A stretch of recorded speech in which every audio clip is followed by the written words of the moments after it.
everyone. Flav going live. Don't trip over yourselves coming to Flav live. Uh, Hope this morning finds you all well. Uh, I was just leaving my assignment. I call my assignment my plantation. My plantation is formerly known as my job. I go there to earn my wages. I refer to it by its proper alias as Candyland. And I've just done my bit of work for Master Candy. Um, so I'm trying to figure out what I came on here to talk about this morning. Maybe I just pressed the live and said I'm gonna come on here and talk. Uh, since I consider myself a citizen, it's not a member. You got to be a citizen of the nigga nation, right? You know, nigga nation, godfathered, founded by well, you know, the niggar nation was founded by Mr. Willie Price, the old nigga. The nigga nation was founded by Charleston White. Now, the terminology nigga might offend many, you know. I guess you could say those black Americans, you know. I kind of let and I guess it's more political beliefs.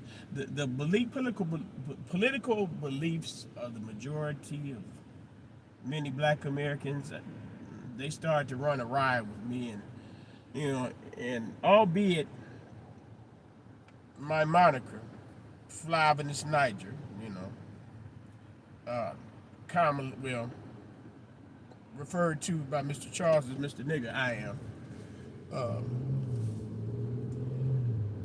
I discovered this nation in 2020 when I discovered Mr. Charleston White. Now,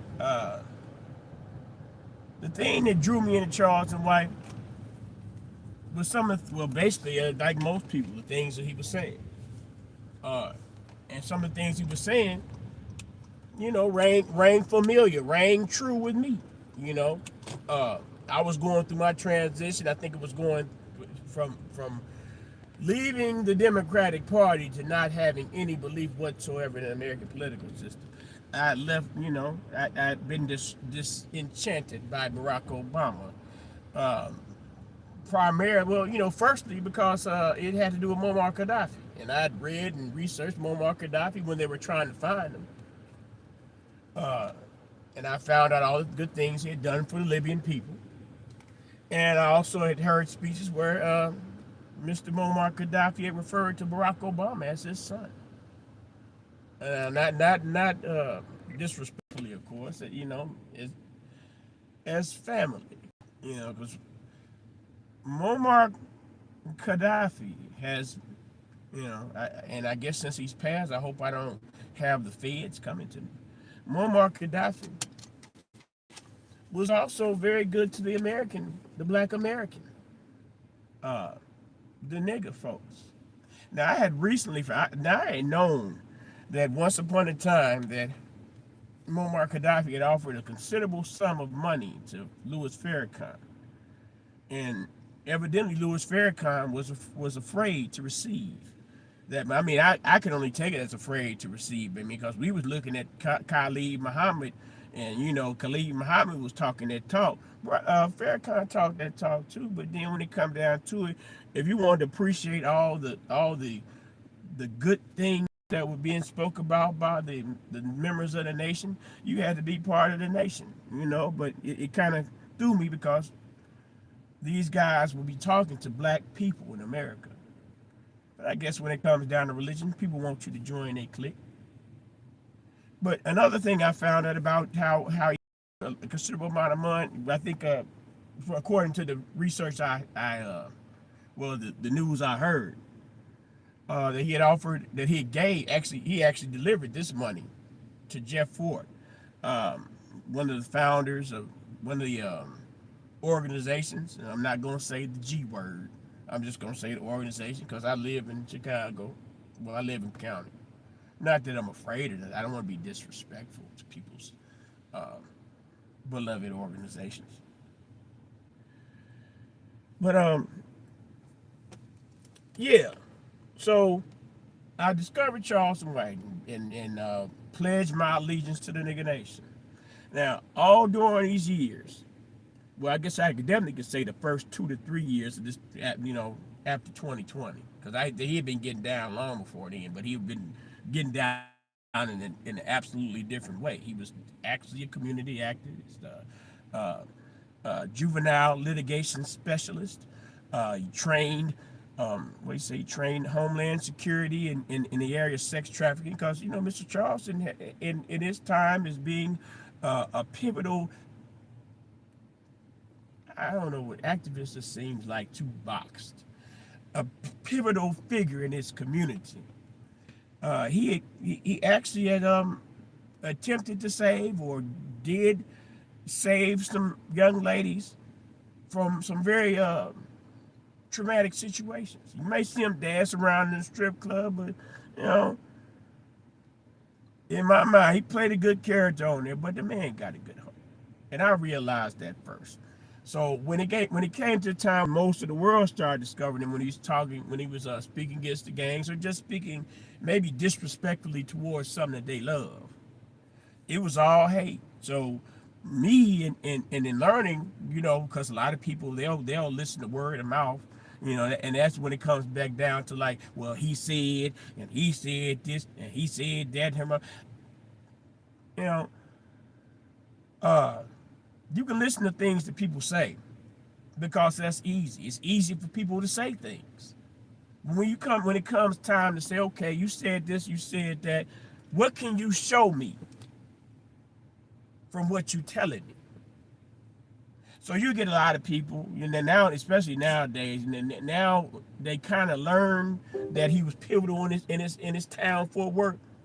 Now it's like, well, now they see him reaping the fruits of the goodness in which he has spread throughout Stop 6 for with them nigga baby, poor nigga babies, man. Fed people, clothed people. Beyond 2020, I remember he was helping out the people, the guys that first he got released from jail.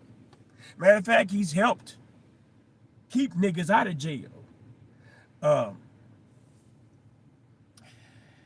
and so now they're starting to say, okay, well, we'll just stop looking at face value and actually listen to what the man says, and see whether we can dig deeper into who he was and figure out why he's become what he is on this internet now. Sandra, good morning. So now, as it becomes more and more popular, more and more popular. So he's moving in bigger rooms than once before, and you know, uh, if you paid attention, you'll know that you can pretty much say from coast to coast, Mr. Charleston has helped people. Whether it be in regards to just needs, or business, or legal issues, or just trying, if even in the name of entertainment. Now he's entered into the entertainment world. It's like, we call it the nigga nation. We call it the new underground railroad. He's moving in a way in which, uh in my mind, and I'm thinking right this moment in my mind, I had never seen a black man, a nigga man, uh function. I mean, ideally, you have it in your mind that maybe it's somebody that actually care about it, actually put their money where their mouth is, do what they say they gonna do. Because my grandpappy told me when I was little, he said, if a man don't do what he say he gonna do, he won't be blessed. And even though, like I said, I first became in captivated by Charleston White by listening to the things that he was saying. But then I said, okay, that sounds good. But then I came across a video of him. He still had his dreads. And I was seeing him walk outside the gates of what looks to be a housing projects. But I'm hearing him say, when he outside the gate, he said, I got National Geographic with me. Nigga, you bringing National Geographic to the projects? Putting and they walked through the projects, and you saw how he interacted with the people in the projects.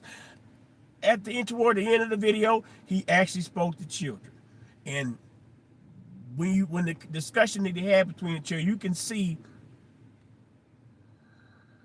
how the environmental challenges, maybe even family challenges, whatever challenges. You could see that, you could hear that in the words they say, you could see it in their faces, and you could also hear in the way that Charleston White talked to them kids that he had a true and earnest concern. Busy, busy, baby, good morning. So I say all this to say now, you know, as I watched them through these years, I watched the contenders. Some, well, I'm gonna go ahead and say all of them that came against them and failed. Some even fell into the grave.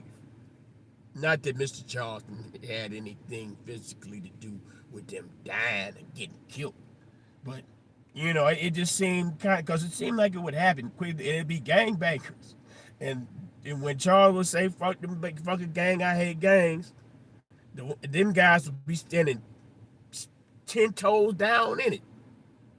And then all of a sudden you hear just some random ass shit, like the guy Drakeo, the nigga Drakeo, he said something about him, and lo and behold, nigga stabbed in the club or some shit like that. So I say, when I speak on the adversaries, I want to get to this point right here. Charleston White has linked up with 407 Up.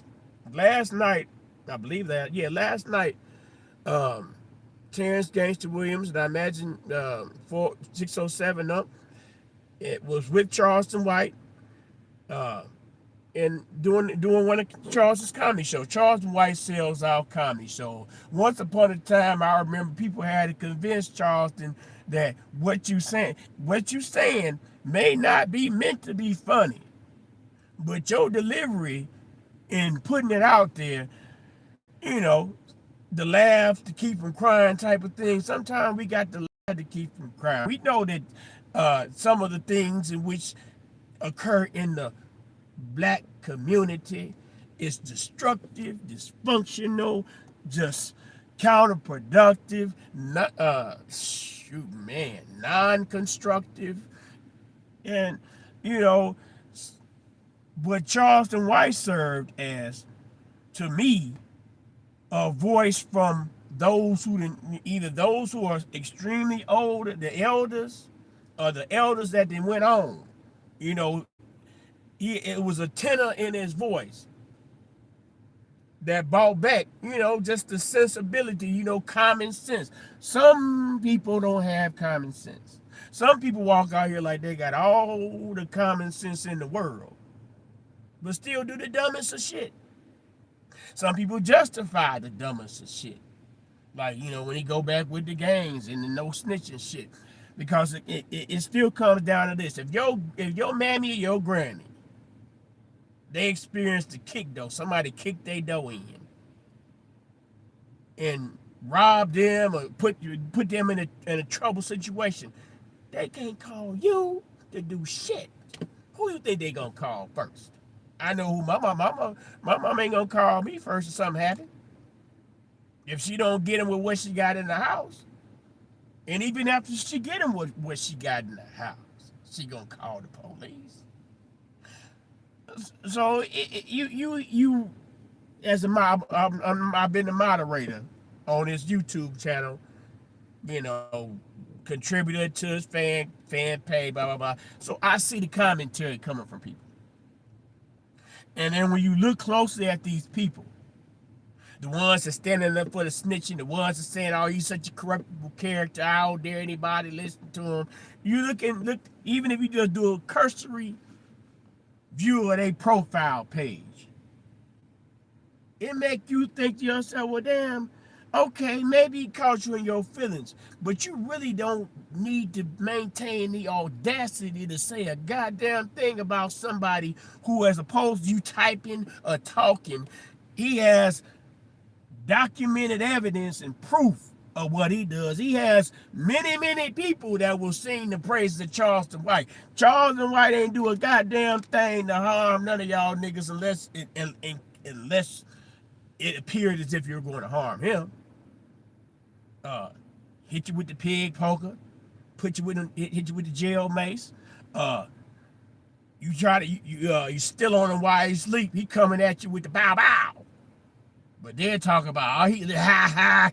They hit the five. What's Mr Charles about 5'10", 5'9"? But the nigga small, man. He look big on TV, but that nigga, but it's like they said, the young people say it's an aura. The aura of Charleston White in the room, the aura of Charleston White in public, man, it's similar to Muhammad Ali, or shit, damn near bad like Michael. You know what I'm saying? But people will hear me say this shit. You nigga, you pulling dick, you riding it, nigga. Let me tell you something about men. Men are able to, men, the men I was raised under, Pauls, no Diddy, no homo, that shit, man. If a man spoke positively of another man, depending on the merit of that man, you could take what that man said to the book. I mean, take what you, oh God, how do I word this? You could take whatever that man said as good credit toward that other man. Nowadays, hell, even in some cases where somebody might even, some of these younger guys or whomever, they might have an admiration for somebody, but they'll come on, what's up, bitch, nigga, what you on? That is not, that is not a respectful way to approach a man that has social equity, social is that right? Man, social equity might not be right, but basically someone who didn't put their money where their mouth is. So when I see, I'm gonna make a confession. I actually like 607 up in the beginning. Because I knew he was playing the character. I recognized characters. You look beyond, you listen, you pay attention. The silly shit will separate itself. The shit that makes logical sense will fall into place. I was watching 607 up. And then he came on and said some shit like, I want to F Charleston White. Nigga, what? Now I had also known that 607 Unc had an admiration for Charleston White. He just didn't know how to approach him. Just like I said, some of y'all niggas say some disrespectful shit in the name of you trying to be friends with some goddamn body. That goes along the course of how black people in America is fucked up in the mind. They'll say, don't holler, y'all getting with the victimology. Well, I can admit that some of us do lean, and really, it's despicable in the way that most of the black people I've seen lean toward this shit have been political people. Not just your black politicians. It'll be your white liberal politicians that will come to you like they experts on what is racism. They can point out that you are really a victim. You just don't realize it. This, and this. Trump is a racist. This man. I'm here to defend Trump, but I'm a race man. This is something that they came with the old niggers used to talk about. I'm a race man. The reason I grew up in southern West Virginia, more white folks than black. I went to school with white kids. I know rich white folks. Well, not in West Virginia. They were well-off white folks. They didn't show any racism. I know well-off folks that showed a whole lot of racism. I know poor white trash that's racist in the bitch. Man, I remember I used to hate fighting niggas, but I love to fight me a white boy. Boy, I fought so many white boys. I fought 3 white boys at one time. I wasn't no gladiator type of nigga, but I was a big ass nigga, and I could swing them hands. But I say this to say, once upon a time, I dreamed, because at this day and time, I say, we got a little bit of time left before it's over, or it's gonna take a miracle, a white Jesus miracle, for niggas to get their shit back together again before they end up in destruction. So it'll throw people. One thing about it, it's a simple formula. Number one, you want to change the world. The first place you need to start is in your mirror. Because you can't bring yourself out into the world talking about your world changing, and people can look at you and see things that you need to change in yourself. Nobody's going to believe in you. Nobody's going to have faith in what you do. You have to prove yourself worthy for the assignment in which you accept. I say this to say, it throws me, and I guess once upon a time when I was a little bit more vengeful and hateful heart, I guess maybe so. It throws me how people sometimes get offended when two people or groups of people that might have had an issue with each other, and they might have been going hard as a motherfucker against each other. When they make up, people that didn't necessarily have nothing to do with it, even some people that said that was against it even happening in the first place, and even the people that wanted the split or the rift to happen, they'll be in deference to someone making amends with somebody else. They'll have an issue with that. That's amongst the dysfunction in our people. Well, I should say black people. Because at this point, the least of those I identify with. Because through the course of life, the best way to forge the sharpest steel is by going through the fire. I ain't been through the hot fire that a mortal man can go through. I ain't always been the most righteous nigga in my living the life. I've tried to do right by people, but some people, whether or not they might have crossed me, but I do my best to hold this in at my age right now, because if you cross me and I've been good to you, and I know that whatever I do for somebody is out of sincerity, and a lot of times people get to envying you when they're able to see that you're able to I guess in some ways help them more than they help you, or help others when they can't necessarily help nobody, or help others even if when they don't want to help them. They'll get to a point where they'll start having resentment and hatred towards you. Because someone that is able to provide solutions, resources, relief to somebody else is someone who's envied, because they're also loved tremendously. I'm gonna say this, man. Say Cheese. I saw the most recent Say Cheese interview with Charles White, and it was lauded as the last Say Cheese Charles and White interview. Now y'all know goddamn well that wasn't gonna happen. It just appeared that there needed to be a discussion that needed to be had, and that discussion was had live in front of everybody. It was so beautiful because even Sean Cotton didn't expect it.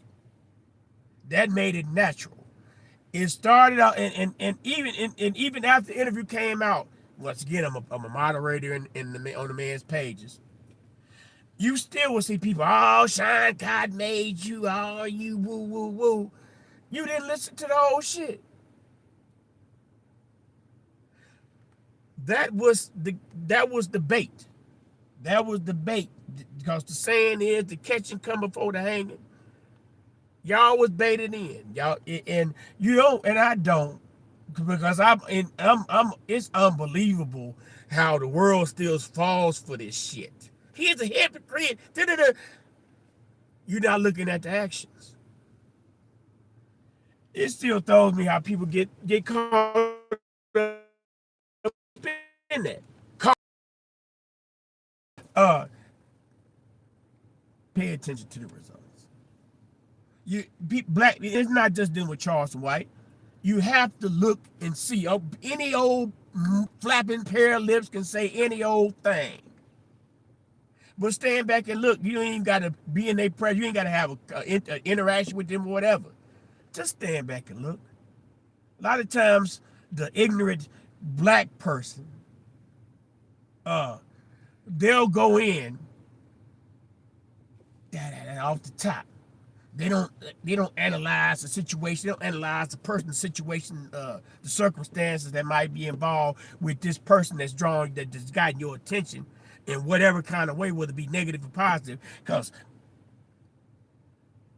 and I hope I'm not going too far around. I had an epiphany. A quote from my nigga is, "I play on anybody in my motherfucking face." These are words, right? This is advice.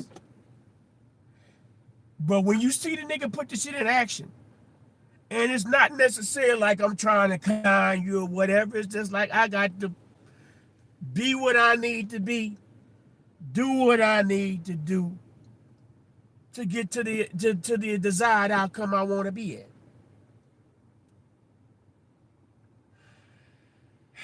A lot of times, man, and I'm speaking to myself, man, because I'm just coming over here talking because I got to play with this shit right here, man. YouTube, I'm surprised to see that I done had up to 4 people in here.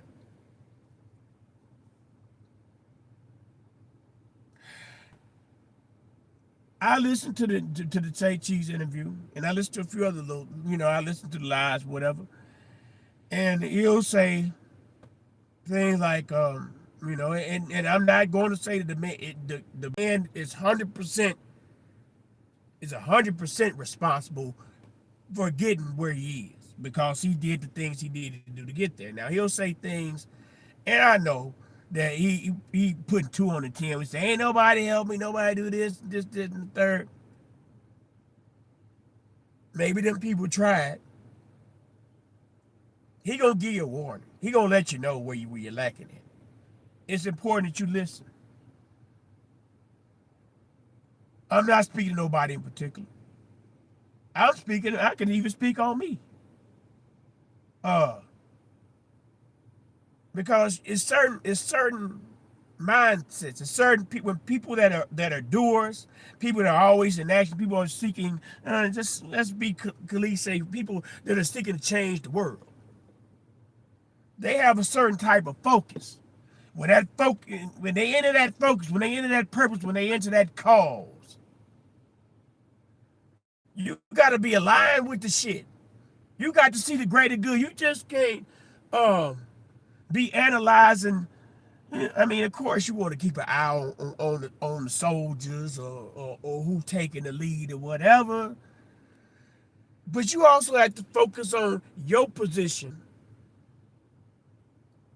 what you do in your position with the things in which you accomplish along the path of your cause, your mission, and your purpose.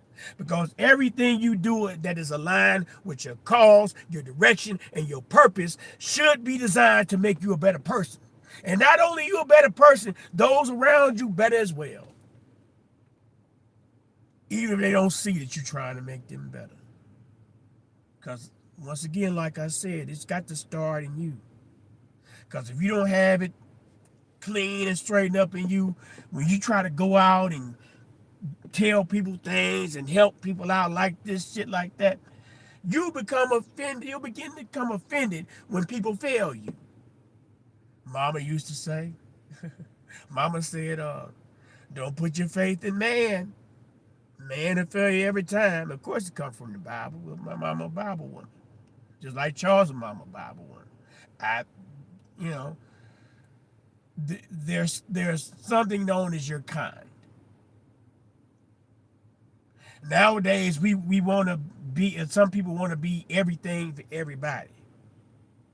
When you try to be everything for everybody, you lose track of yourself sometimes. As you get older, look at because I'm the old nigga now, man, and the young folks they love us. I'll get your old ass. Let me tell y'all something, man, and it's something I started to realize. I don't mind being called old now. Because first of all, I went through shit that y'all youngers ain't went through. Maybe y'all wouldn't dare want to go through some of the shit I went through, but I done been through enough shit to gain my wisdom. But just on some bullshit social shit, I could go out and say, uh, like at my job, man, you know, it was some physical task, some heavily physical task. I'd be like, I'm an old nigga, man. I'm too old for this shit. You get one of them young niggas to do this shit. I already paid my dues in that regard. Once upon a time in my life, I didn't. I was of the mindset. They say don't bring too much of yourself on, but I ain't got no problem because, like I said, even though I'm beyond it, as bad as it used to be, sometimes, and it's all about how strong your mind and your focus is. There was a time I didn't want to. I was reckless in the mind and didn't necessarily care if I lived. But the only thing that kept me wanting to live is like I don't want to down my mama. But then again, I was so selfish at one time. I said I don't want to live to see my mama die. So a lot of times I would live life recklessly, and even I guess it kind of the damage probably started when I was a kid because I took my lashes as a kid. Boy, I switches, stitch cords, belts, whatever you want to name in the name of discipline. There were times when I didn't think I was enough. I was a smart little nigga, but I was weird. I was crazy. I'm still am a little bit, you know. So, and of course, the person you look up to is your father. And you see the Brady Bunch and all them leaked all that shit on TV, the family shows on TV. You have an idealized, a propagated version of what you expect your father to be.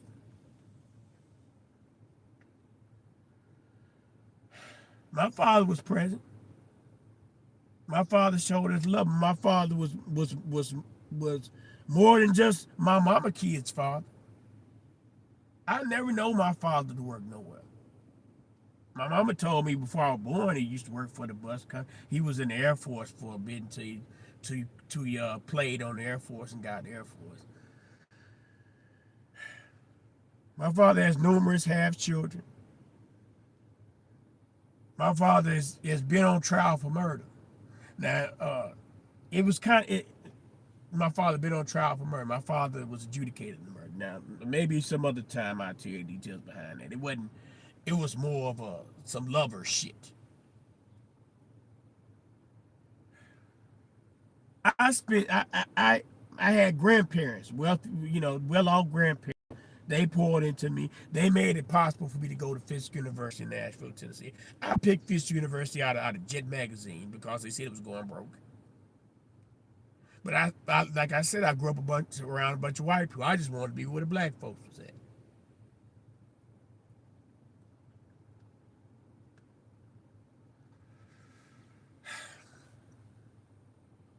I spent a lot of time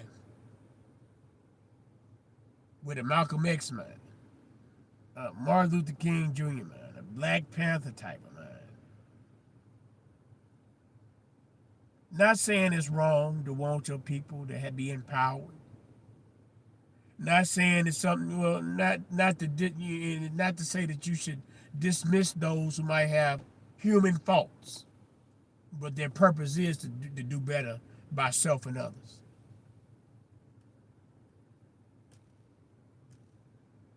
One of the most disappointed people in the world, the most frustrated, disgusted people in the world are those people who try to help other people, especially those people who claim to want help and don't know how to receive help, or those who you help and they get to the point where they say that either they'll play like, oh, it was all by myself. You know, I don't even know that guy. That guy didn't do nothing.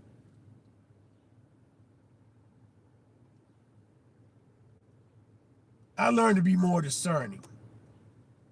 And I guess maybe not much effort in discerning because in a lot of ways I cut myself off from just about everybody. You know, and if you my friend and you react and show yourself as my friend, I still fuck with you. But ain't too many people fucking with me. So I got the leisure and the opportunity and, you know, not to extend my emotions, my love, and my care. Because hell, every man for himself and God for us all.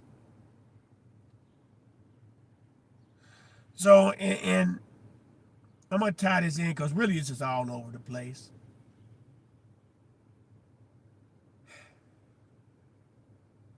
When I discovered Mr. Charleston, man, I was at a point where, okay, I'm just about to coast on off. I don't know how long I got on this earth. I've already been in the hospital in a near-death situation. Let me just count these days till it's over with. I'm just disenchanted with people in the world.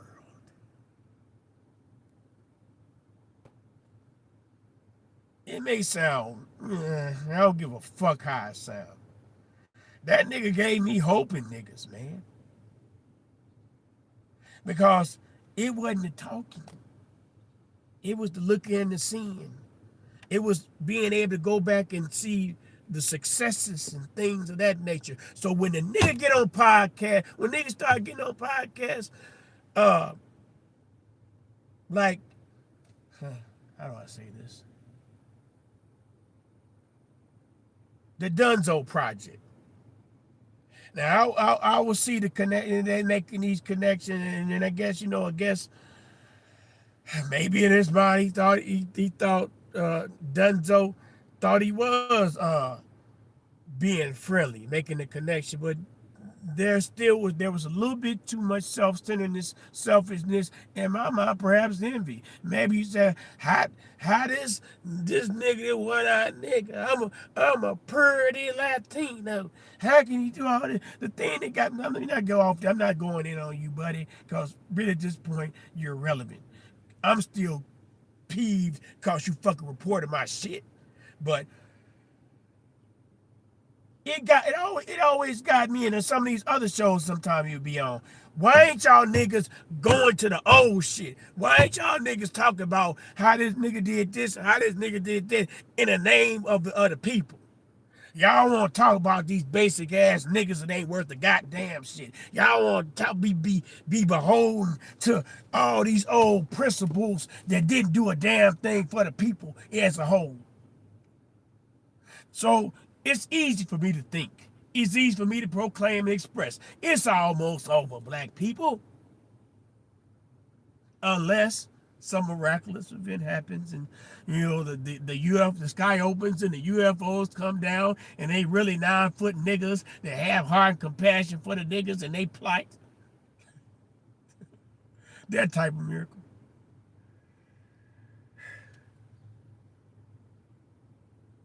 It's good, They gonna be talking about me like they talk about Jesus. That's not blasphemous. People talk about all types of figures more than they talk about Jesus, just on a personal level. But to be able to make that proclamation and for it to be gradually and more gradually becoming true, for me, that's a sight to behold. I'm gonna say this on here, man. I don't see the nigga every day. Well, I guess if I look on internet, I guess so. I don't talk to the nigga every day. Because I know that a man with a cause and a mission, he ain't got time. But what you on? What you doing? Where you going? We in this and we in that. They ain't got time for that shit. When I go to place to see my nigga doing shows and shit like that, he working. I don't have much time to sit and diatribe with, but when I depart, most times I try to at least bring him a blunt, leave him a fat ass blunt. The first time I met him, when I was about to go home and he about to go back to where he was going. I did him just like I said, man, I see you. I see it. And I'm proud to say I saw the shit early. I see what you're doing, my nigga. I'm not caught up in the conversation to make it. Now, when he go in on certain shit, I can't help but be convicted. But that's my fault. Because that's my situation, circumstance, and the things I choose to do that need to be changed, but I'm reluctant to change. So, I don't know, man. I appreciate whoever came through. I just want to say a few things. It's 9:30. I can't believe it's 9:30 already. Time passes fast. You got another night to work 12 hours, and you got to go up and snatch you some sleep, but you want to smoke your L and eat you something. Thank y'all for y'all time. I'm going to be more active, and I'll be more structured in my speeches, in my addresses. Shout out to Florida.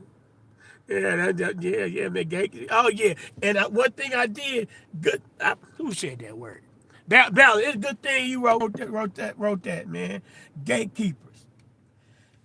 After that Say Cheese interview, I had to text my nigga. I said, man, thank you, Mr. Charles, for never gatekeeping the game. The nigga do not gatekeep the game. I'm gonna tell you like I said, I had the Malcolm X mind, the Martin Luther King mind, the Revolutionary mind. I used to listen to these motherfucking I don't give a damn. The Tariq Nasheeds and all black authorities, some of these black talking niggas, man. They own the YouTubes and this, that, and third. They got commercials, this, that, and third. They would have their hands out. Donate to this. Donate for me to fulfill my dreams in the name of so-called helping you, selling you something that's supposed to help you. Always begging. Always fucking begging. Holding the door to the gate, closed tighter than the motherfucker. But they still got room to do this. We gotta do this for the cause. It's for the cause. Nigga, I ain't never seen nobody on this bitch get as big as that nigga and not post my cash out. Send me some money. No, nigga. Give me something that's worthy for me to invest into. I didn't invest in the nigga. I didn't invest my time, my energy, or resources into the nigga because of what he said. It's because I know his purpose. I know his purpose. Because he done laid out his purpose. While he clowning around and bojangling for y'all niggas, he been and said what the purpose is. God bless Charleston White. God bless Charleston White people, all the people that passed through his way and it challenged him and also poured into him. Mrs. White is the real MVP. If it's anything, let me get my shit together. If it's anything that I came close to envying Charleston White for, was that he had a woman that loved him enough to invest him, to pour in him, and it's not just money. It just the love and the belief in the person, man. You know how hard it is to find a woman to believe in you the right way unless you check all these boxes, evidently. A man who findeth the wife, he may, y'all know Mr. Charleston, he may not even want to hear me say this shit. A man who findeth the wife finds a good thing. He found him a good one. And I don't know I appreciate him for not bringing it on here. They say you better not bring yourself here to pick you apart. But like I say, Mr. Charleston, you didn't hear me say it out, Miss White, the real MVP. And because in my mind, we would not be able to experience the Charleston White in which we experience in the way that we do if it wasn't for her watering that seed. So with that being said, man, two palms up, nigga, nice and nothing, man. I'll holler at y'all next time.